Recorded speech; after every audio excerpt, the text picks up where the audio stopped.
நம் பூமிக்குள் கரைந்து இப்படி மின்னல்கள் பூமிக்குள் ஊடுருவி செல்ல செல்ல நம்ம பூமிக்குள் இருக்கக்கூடிய பாறைகள்லாம் கிளம்பி இப்படி அதிகரித்து நமது பூமியும் இப்போ நிலநடுக்கங்களும் ஒரு பக்கம் வெடித்து போவதும் இதை போன்ற நிலைகள் நாளடைவில் அந்த விஷத்தின் தன்மைகள் நம் பூமியிலும் இந்த நிலநடுக்கங்கள் அதிகமாக வரும் தன்மை வந்து விடுகின்றது.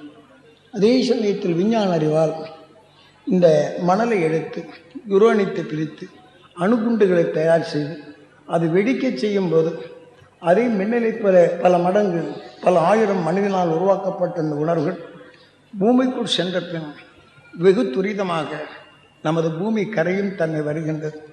இதற்குள் தான் நாம் வாழ்ந்து கொண்டு இருக்கின்றோம். ஆக ஒவ்வொரு பாகமும் பார்க்கின்றோம். நிலநடுக்கு வந்தால் புதைந்து போனார்கள் என்ன நிலைகள். அதே அணுகுண்டை இன்றைக்கு ஹீரோஷிமாவில் போட்டான். அந்த நகரமே பூராம் பாழாகி அங்கே இருக்கக்கூடிய மக்களுடைய உணர்வுகள் சிதைந்து விட்டது. நுகர்ந்து கருவுக்குள் சென்ற பின் கருவும் சிதைந்து போகும் தன்மை வருகின்றது. நாம் தேடிய செல்வங்களோ ஜாதக ஜோசியம் பார்த்தோ நம்மை இந்த ஆண்டவனாக நம்மை காப்பான் என்ற நிலைகளோ யாரும் காத்ததில்லை, காக்கப் போவதும் இல்லை. ஆகவே நம்மை காப்பது நம்மை ஆளுவனான நம் உயிர்தான் நம்மை ஆளுகின்றது.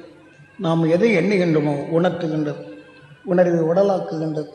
அதன் உணர்வின் தன்மை நமக்கும் எதை எண்ணுமோ அதை உருவாக்குகின்றது.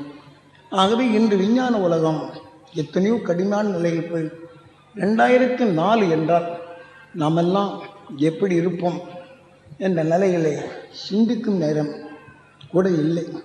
ஒரு நொடிக்குள் வெடித்தால் எல்லாம் அழிந்து விடுகின்றது. நான் தேடிய செல்வத்திற்காக ஆசைப்பட்டு அதை வளர்க்க முடிந்ததா? கோடி செல்வம் வைத்தாலும் அதை பாதுகாக்கும் நிலை இல்லை.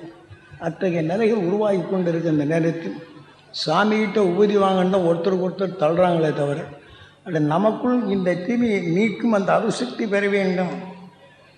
நமக்குள் அறியாது போகிற தீவைகளை செய்யும் அதிலிருந்து நாம் மீள வேண்டும் என்ற ஆசை யாருக்கும் வரவில்லை.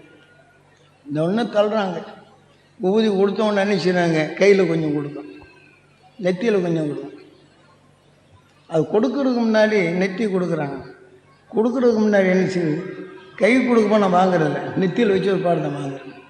ஆக இத்தனை சாஸ்திரம் சாமி தொட்டு கொடுத்தா அது சரியாக தான் முடிகின்றே தவிர சாமி சொன்ன உணர்வுகள் இப்போது உங்களுக்குள் உபதேசித்து கொண்டிருக்கின்றேன். ஒவ்வொரு உள்ளத்திலும் தொடுகின்றேன். அந்த உணர்வின் தன்மை நீங்கள் வளர்த்து கொண்டால் உங்களால் காக்க முடியும். என்னை போல் 1000 பேர்களுக்கும் தீமையை நீக்க முடியும். 1000 தீமையான உணர்வுகள் உங்களுக்குள் இருந்தாலும் அது உங்களால் மாற்றிக்கொள்ள முடியும். அந்த சக்தி பெற வேண்டும் தான் நான் செய்கின்றனை தவிர 20 வருடம் காடு மேடெல்லாம் அணிந்து மனிதனான பின் மதபேதங்களாகவும் இனபேதங்கள் உருவாக்கப்பட்டு அரசர்கள் எப்படி மற்றவனை சரியான நிலையில் இயக்காதபடி செய்தார்கள். அதே நேரத்தில் மதம் இனம் மொழி என்ற நிலையில் மனிதன் எப்படி இன்னைக்கு நல்ல குணங்களை இழந்து வருகின்றான். ஆக அரக்கனாக மாறுகின்றான். அரக்க உணர்வுகளே வருகின்றன. அதிலிருந்து நாம் தப்பும் மார்க்கம் என்ன அப்படிங்கிறத தெரிய வைக்கிறது தான் என் கொண்டு பிண்டு பிள்ளைகள்லாம் அவர்கள் அனாதையாக்கி அப்படி அனாதையாக்கப்போது அவர் நினைக்கும்போது அவர்கள் எப்படி கஷ்டப்படுகின்றார் என்ற சிந்தனை கூட உடலை ஒவ்வொரு மனிதனும் தன் வாழ்க்கையில் நல்லது எண்ணும்போது அதனால் எப்படி வேதனைப்படுகின்றார். நல்ல காட்டுக்குள் செல்லும்போது மிருகங்கள் எப்படி வாழுகின்றது. ஆனால் மனிதன் இந்த மனிதன் வாழ்க்கையில் மனித உடலுக்குள்ளே காடாக எப்படி வைத்திருக்கும். கோபம் என்ற உணர்வு நமக்குள் சென்ற பின் புலி எப்படி ஒன்றை தாக்கும்போது அஞ்சு வாழ்கின்றோமோ இதே கோபமான உணர்வுகள் நம் உடலுக்குள் சென்றால் நமது நல்ல குணங்கள் எப்படி ஒவ்வொன்று ஓதி ஒழிகின்றது. சிந்தனை இழக்கச் செய்கின்றது. அதே கோபம் வருகின்றது. நம்ம நல்ல குணங்களை அது எப்படி விழுங்கி விழுகின்றது என்பதனை அனுபவபூர்வமாக தெரியும்படி செய்த தெரிந்து கொண்ட பின் உங்கள் வாழ்க்கையில் நீங்கள் யாரும் தவறு செய்ய வேண்டும் என்று விரும்பவில்லை. உற்று பார்த்து தெரிந்து கொள்கின்றோம். நுகர்ந்த உணர்வோ அறிகின்றோம். அந்த உணர்ச்சிகளும் நம்ம இரத்தத்தில் கலக்கின்றது. நல்ல குணங்களை எப்படி கொள்ளுகின்றோம். அதிலெல்லாம் இருந்து மீள வேண்டும் என்பது எனது ஆசை. அதான் வசிஷ்டர் பிரம்மகுரு என்று ராமாயணத்தை பற்றி தசரத சக்கரவர்த்தி யார்? வசிஷ்டர் பிரம்மகுரு. அப்படின்னா நாம் 10வது நிலையை பெறக்கூடிய இந்த தகுதி பெற்ற நமது உயிருக்கு பேர் தான் தசரத சக்கரவர்த்தி என்று காரணப்பேர் வைக்கின்றார்கள். ஆகவே நாம் 10வது நிலையை அடைப்பும்போது இந்த தீமை என்ற நிலையும்போது என்ன செய்யலாம் அப்படின்னு சொல்லி போட்டு நாம் கேட்டோம்னா வசிஷ்டர் நாம் நுகர்ந்து தீமை செய்தான் உணர்கின்றோம். அது நம் உடலை போய் பிரம்மமாகி விடுகின்றது. அவன் எப்படி தீமை செய்தானோ அது அணுவாகிவிட்டால் நம் உடல் அந்த தீமை செய்யும் அணுவாகும். நாம் வசிஷ்டர் பிரம்மகுரு மனைவி அருந்ததி என்ற நிலைகள் மனிதனான பெண் நாம் ஆசைப்பட்டோ அல்லது தெரிந்து கொள்ள விரும்பும் நிலையோ ஒருத்தன் வேதனைப்பொழு இதை தெரிந்து கொள்ள ஆசைப்பட்டாலும் நாம் அவன் வேதனைப்படும்போது உதவி செய்தாலும் அந்த நிமிஷம் உதவி செய்கிறோம். ஆனால் அந்த உடலில் நம் உடலில் பிரம்மமாகி விடுகின்றது. அந்த பிரம்மமான நிலைகள் வந்து நாம் எப்படி மாற்ற வேண்டும் என்பதற்குத்தான் தான் வசிஷ்டர் பிரம்மகுரு மனைவி அருந்ததி என்று காரணப்பேர் இருக்கின்றன. இப்போ நமது வாழ்க்கை நாம் எல்லாமே நல்லது பெற வேண்டும் என்று ஆசைப்படுகின்றோம். அந்த ஆசை நிலைகள் நமக்குள் பிரம்மமாகும். ஆக அந்த பிரம்மத்தின் மனைவி அருந்ததி அவன் ஆசையை தூண்டிக்கொண்டே போகுது. அதே சமயத்து ஆசை நிமித்தம் நாம் தொழில் செய்யும்போது ஒருத்தன் இடைமறித்து எப்படி இந்த தொழிலில் நாம் பெற வேண்டும் என்று ஆசைப்படுது. இப்போ நம்ம தொழிலுக்கு இப்படி அடைஞ்சல் பண்ணுறானே என்று அவன் செயலை தெரிந்து கொள்ளணும். அவன் என்ன செய்ய போகின்றான், நம்மளுக்கு எப்படி தொல்லை கொடுக்க போகிறான், நம்ம வியாபாரத்தை எப்படி கெடுக்க போகிறான் அப்படின்னு இந்த உணர்வை நாம் நுகர்றோம். அதான் வசிஷ்டர். ஆகவே அவன் நமக்கு தொல்லை கொடுப்பான் என்ற இந்த உணர்வு நுகரப்படும்போது அது நம்முடல பிரம்மமாகி விடுகின்றது. பிரம்மகுரு மனைவி அறிந்தது. ஆக அவனை பற்றி சந்தேகமும் அவன் செயலின் தவறையை உற்று பார்த்து அவனிருந்து தப்புவதற்கும் அவனுக்கு எப்படி நம்ம வியாபாரத்தை தடைப்படுத்தாதபடி அவன் இருக்க வேண்டும் என்ற உணர்வினை நாம் செலுத்துகின்றோம். ஆக நாம் போகும் பாதையை நாம் இழந்து விடுகின்றோம். இதைத்தான் உங்கள் சிலை வடிவே அங்கலீஸ்வரி. ஆகவே நான் தொழில் செய்யப்படும் ஆசை இருந்தது. ஆனால் எதற்கும் ஒருத்தன் தொழில் செய்யும்போது எப்படி செய்கிறான் என்ற நிலைகளில் அந்த உணர்வு அங்கலாய்ந்தது. அந்த உணர்வின் தன்மை தனக்குள் வரும்போது அங்கலீஸ்வரி அந்த தெய்வத்தின் மடியில் என்ன வச்சிருக்கிறாங்க, குழந்தை பிள்ளை மடியில் வச்சு குடலை உருகி மாலை போடுறதாக இல்லை. நாம் தொழில் செய்யும்போது ஒரு அவன் பழப்புக்காக நாம் செயல்படும்போது நம் தொழிலுக்கு குந்தம் ஏற்படுவானா என்ற இந்த உணர்வு வரப்போகும்போது நாம் அங்கலாய்ப்பு தான் வருகின்றதை தவிர நமக்குள் நல்ல குணங்களை வளர்க்கிறத நாம் எப்படி தடைப்படுத்திக் கொள்ளுகின்றோம் என்பதற்காக சாதாரண பாமர மக்களுக்கும் சிலை ரூபமாக காட்டி அந்த காவியங்களை கெடுத்துக்கொள் நம்மை நாம் அறிந்து கொள்வதற்கு சிலை எப்படி வைத்தார்.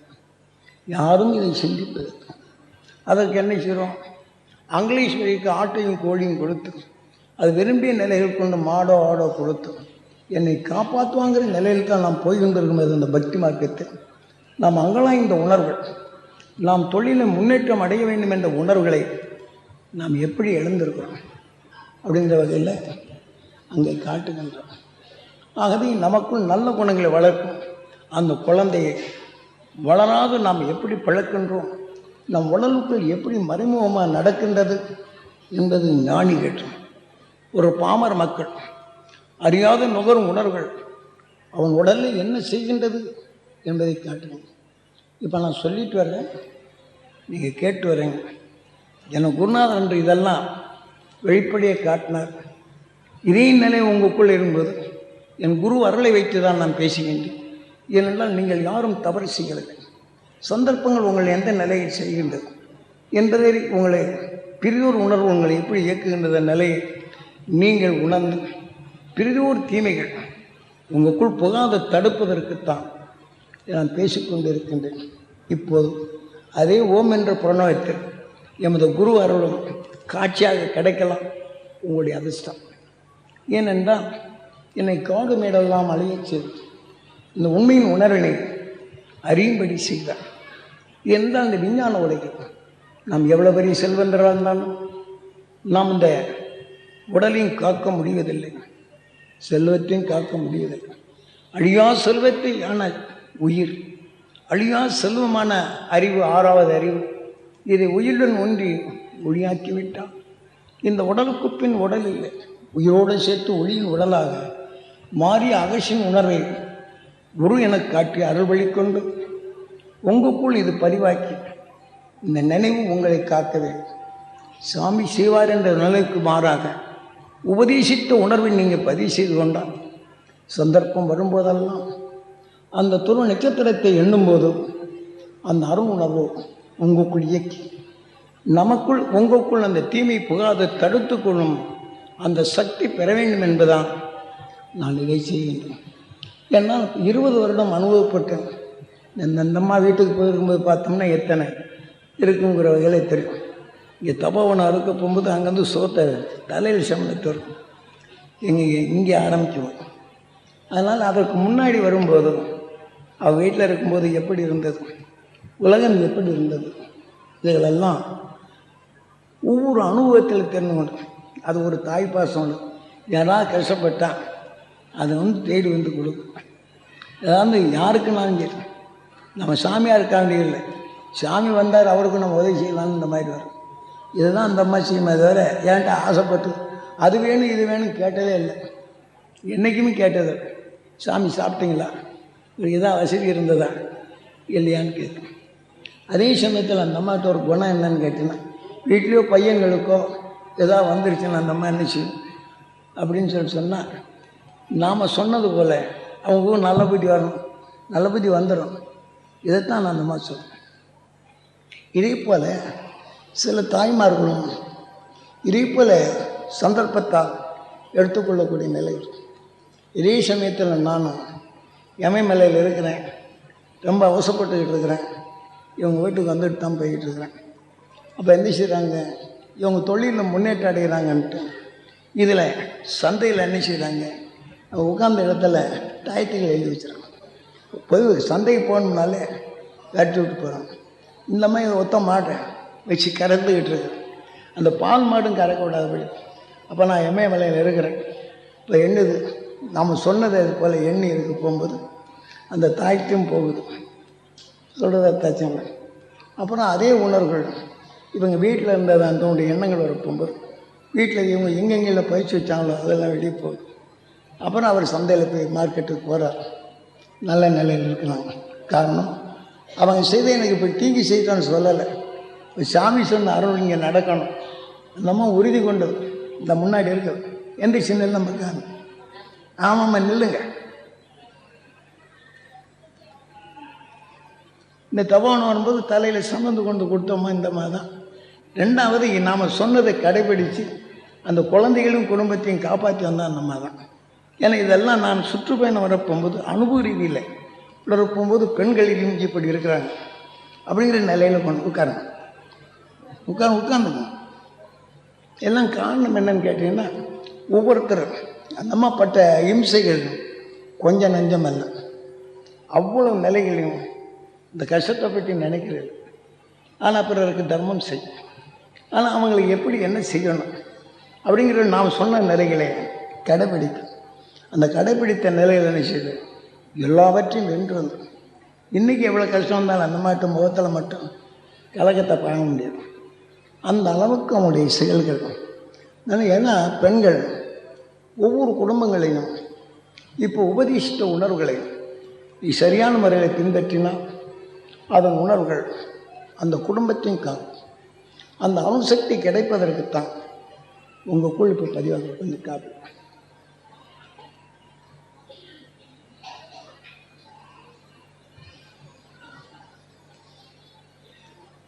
உங்களுக்கு இப்போல்லாம் என்ன கொடுக்குறோம், விபூதிக்காண்டி தேடி வந்தங்க இடிச்சிட்டு வர்றீங்களே, பிறருடைய நிலைகளை கிடைக்கூடாது தடுத்து நிறுத்தும் சக்தி தானே தவிர இப்போ உங்களுக்கெல்லாம் ஆசீர்வாதம் உங்கள் உயர்ந்த குணங்களுக்கு நான் உபதேசிப்பதெல்லாம் ஆசீர்வாதம் தான் கிடைக்கும். இப்படித்தான் என் குருநாதர் எனக்கு ஆசீர்வதித்தார். அதே போல தான் உங்கள் நல்ல குணங்கள் வளரவும், நல்லதை நினைவு கொள்ளவும், தீமையை போகாத தடுக்கவும் அந்த சக்தி உங்களுக்கு பெற வேண்டும் என்பதற்கு தான் இதை உங்களுக்குள் பதிவு செய்வேன்.